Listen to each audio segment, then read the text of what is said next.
గొప్ప మరి internal roads కానీ లేక ఎలక్ట్రిసిటీ కానీ పారిశుద్ధ కార్మికుల జీతాలు కానీ గ్రామ పంచాయతీ కార్యాలయ నిర్వహణ కానీ లేక రైతు వేదికల నిర్మాణం కానీ శ్మశాన వాటికల నిర్మాణం కానీ ఇవన్నీ కూడా పూర్తి స్థాయిలో కేంద్ర ప్రభుత్వ సహకారం 15th ఫైనాన్స్ కమిషన్ ద్వారా వస్తున్నటువంటి నేరుగా గ్రామ పంచాయతీల అకౌంట్లకు వస్తున్న నిధులు కావచ్చు, మనరేగా నిధులు కావచ్చు.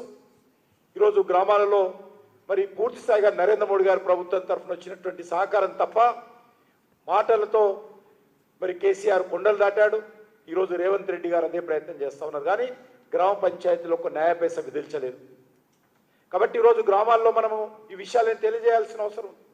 గ్రామీణ ప్రాంతాల్లో రైతులకు ఏ రకంగా మరి ఈరోజు 6,000 రూపాయలు రైతుల అకౌంట్లో మోడీ గారు డబ్బులు వేస్తున్నాడో మనం చూస్తూ ఉన్నాం. రైతులకు సంబంధించి ఎరువుల మీద సబ్సిడీ ఏ రకంగా అందిస్తున్నామో మనం చూస్తూ ఉన్నాం. ఈరోజు గ్రామ పంచాయతీలో ఉన్నటువంటి పొదుపు సంఘాలకు ఏ రకంగా కేంద్ర ప్రభుత్వం బ్యాంకుల ద్వారా రుణాలు అందిస్తూ ఉన్నామో మనం చూస్తూ ఉన్నాం.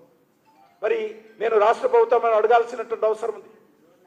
మీరు ఇస్తానటువంటి రుణం మాఫీ ఏదైతున్నదో అది చేతులు దులుపుకున్నారు తప్ప పూర్తి స్థాయిలో రైతులకు న్యాయం జరగలేదు. అందరి యొక్క రైతుల యొక్క రుణాల మాఫీ జరగలేదు. ఇస్తానన్నటువంటి అనేక రకాల 6 గ్యారెంటీలు అమలు జరగలేదు. అందుకే ఈరోజు రాష్ట్ర ప్రభుత్వము ఒక పద్ధతి ప్రకారం తమ వైఫల్యాల నుంచి తప్పించుకోవడం కోసం, ప్రజల దృష్టి మళ్లించడం కోసం అనేక ఇతర అంశాలు తెర మీదకి తీసుకొచ్చి ఈరోజు ప్రయత్నం చేస్తూ ఉంది. కాబట్టి ఈరోజు ప్రజలకు సంబంధించినటువంటి 6 గ్యారెంటీస్ వాటిని అమలు చేసేలా ఈ ప్రభుత్వం మీద ఒత్తిడి తీసుకురావాల్సినటువంటి అవసరం. అంతేకాకుండా ఈరోజు రాష్ట్రంలో మరి అనేక రకాల అంశాలు, ప్రతిపక్షంలో ఉన్నప్పుడు ఒక మాట, అధికారంలోకి వచ్చిన తర్వాత ఒక మాట. ముఖ్యంగా ఫోన్ ట్యాపింగ్ కేసు చాలా భయంకరమైనటువంటి కేసు. ఫోన్ ట్యాపింగ్ విషయంలో ప్రతిపక్షంలో ఉన్నప్పుడు ఇదే రేవంత్ రెడ్డి గారు సిబిఐ దర్యాప్తు డిమాండ్ చేశారు.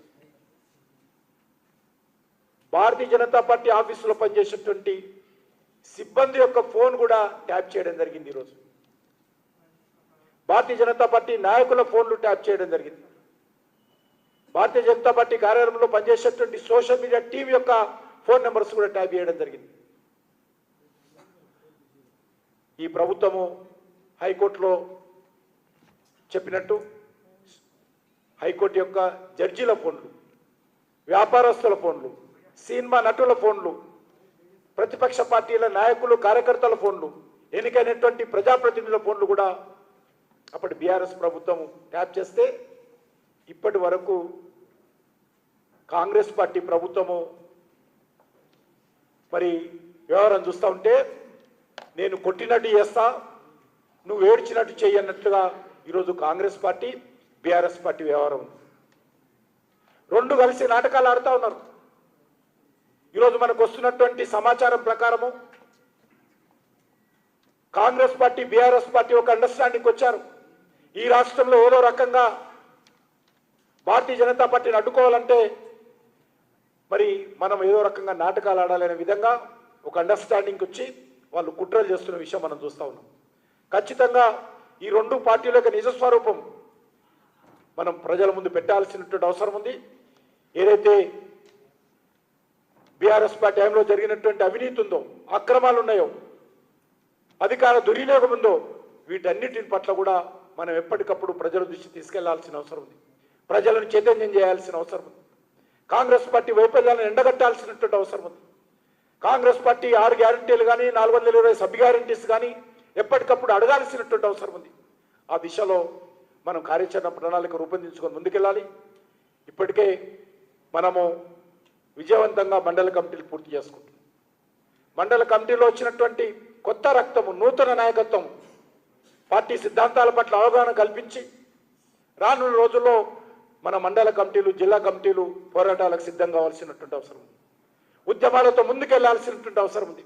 ప్రజల మద్దతు కూడగట్టాల్సినటువంటి అవసరం ఉంది. ఈ యొక్క తెలంగాణ ప్రజల ఆకాంక్షలకు అనుగుణంగా తెలంగాణలో ఒక భారతీయ జనతా పార్టీ ప్రభుత్వం రావాల్సినటువంటి అవసరం ఉంది. ఇది మనం అనడం లేదు. ఈ రాష్ట్రంలో ఎవరిని కలిసినా, ఏ తెలంగాణ ఉద్యమకారుడిని కలిసినా, ఏ తెలంగాణ విద్యావంతుడిని కలిసినా, ఏ తెలంగాణ కళాకారుని కలిసినా, తెలంగాణకు సంబంధించినటువంటి ఏ ప్రభుత్వ అధికారి ఉన్నతాధికారులను కలిసినా కూడా ఒకటే మాట, ఈ రాష్ట్రం రక్షించాలంటే ఈరోజు భారతీయ జనతా పార్టీ రావాలి, లేకపోతే భారతీయ జనతా పార్టీ ఈరోజు మరి ఖచ్చితంగా ముందుకెళ్లాల్సిన అవసరం ఉంది. నరేంద్ర మోడీ గారి నాయకత్వంలోనే ఈ తెలంగాణలో ఉన్నటువంటి సమస్యల పరిష్కారం దొరుకుతుంది, లేకపోతే తెలంగాణ రక్షించలేమని చెప్తున్నాం. ఈరోజు అప్పుల పాలై ప్రభుత్వ ఉద్యోగస్తులు జీతాలు ఇవ్వలేక ముఖ్యమంత్రి గారు చెప్పినట్టు తెలంగాణ అంటే మిగులు బడ్జెట్ రాష్ట్రం, ధనిక రాష్ట్రం. ఈరోజు ముఖ్యమంత్రి గారు చెప్పారు, ఎవరు నమ్మటం లేదు, ఎవరు కూడా ఈరోజు తెలంగాణ ప్రభుత్వాన్ని విశ్వాసం లేదు, ఒక్క రూపాయి అప్పు పుట్టడం లేదంటే ఎవరి పాపం అని అడుగుతా ఉన్నాను. ఈ పార్టీల పాపం కాదా?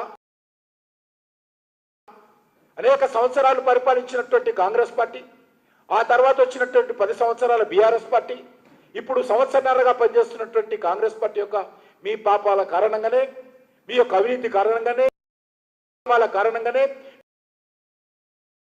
మీ చేతగానితనం కారణంగానే ఈరోజు తెలంగాణ రాష్ట్రము ఈరోజు ఈ రకంగా అప్పుల పాలై మార్కెట్లో ఒక రూపాయి పుట్టనటువంటి పరిస్థితి, పేద ప్రజల సంక్షేమ కార్యక్రమం అమలు చేయనటువంటి పరిస్థితి, కనీస అభివృద్ధి కార్యక్రమాలు మరి నిర్వహించలేనటువంటి పరిస్థితి ఈ రాష్ట్రంలో ఉంది.